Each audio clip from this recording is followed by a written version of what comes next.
And here's part 2 on the story of Mystic. I got her from the rescue and I picked her up and I boarded her at a private home that bordered an open space. And I thought this would be great when I start riding. We can just ride from here. I didn't have a trailer at the time.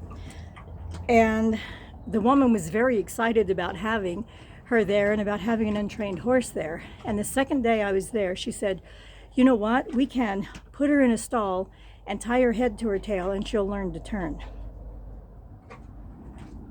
Seriously.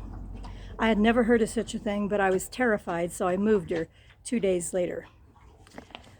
I then took her to a place where it was a regular boarding facility, and that was so depressing, seeing horses that never got out, that I couldn't do that. So I ended up finding a much better place for her that she was at for quite a while, and that's where we actually started all of our learning together.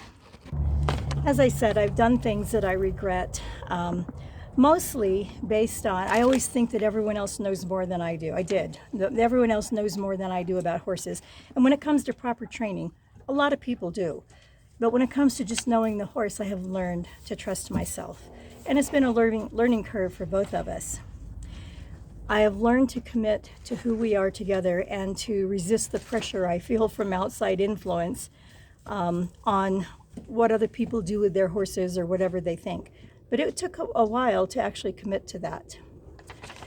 So then I moved to Northern California, a little town called Cool, big horse country, and I was so excited to be there. Lots of horses. I mean, horse trailers at the grocery store, the gas station. It was really a nice horsey place.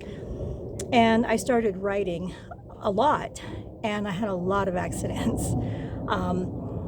She showed me about fear. She showed me that even though I can be saying something and feeling something that I want to do emotionally, but the fear was behind it all. We had a lot of accidents. On one accident, I had stayed out too late and it was getting dark and I cut across and there was just a big area of boulders, not just rocks, but boulders. And it was dark. It was starting to get dark, so I'm leaning up over her shoulders trying to manage her not getting caught in between one of the boulders. And a deer rustled and jumped through the brush, and she spooked off to the side and back. And I went flying over her head. Fortunately, I held onto the reins, and between her and the gods, as I went over her head, she reared, and the reins acted like a bungee cord and just laid me down on those rocks on my back instead of splat on my back, which I might not have been here telling this story.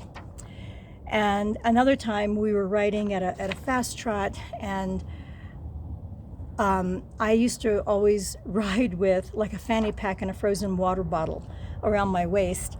And she did a 180 and I went flying and landed on that frozen water bottle and fractured my sacrum. So we both have things that we've done to each other that we would probably rather not have done and not repeat again.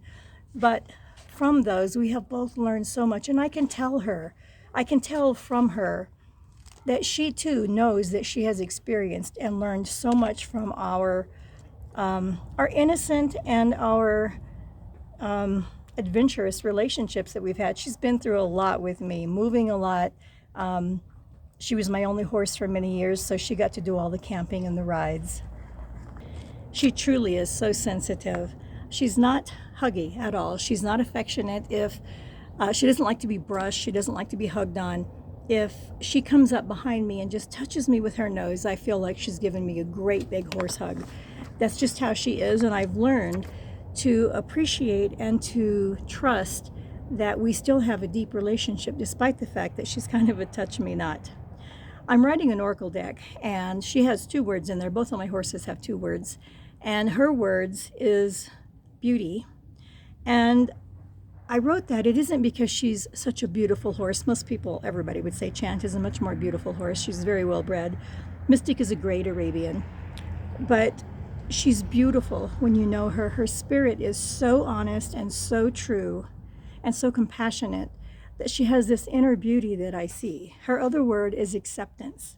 She also doesn't fight and resist. She accepts where she is. She tends to go with the flow and find her place within it. There's a huge lesson for me because I resist. If I don't like something or the way my life is going, I resist. And Mystic's answer is to accept. It doesn't mean that you succumb. It doesn't mean that you give up. It just means, she shows me, it means that you accept and you find your place with where you are. So that is the story of Mystic, my beautiful little gray mare.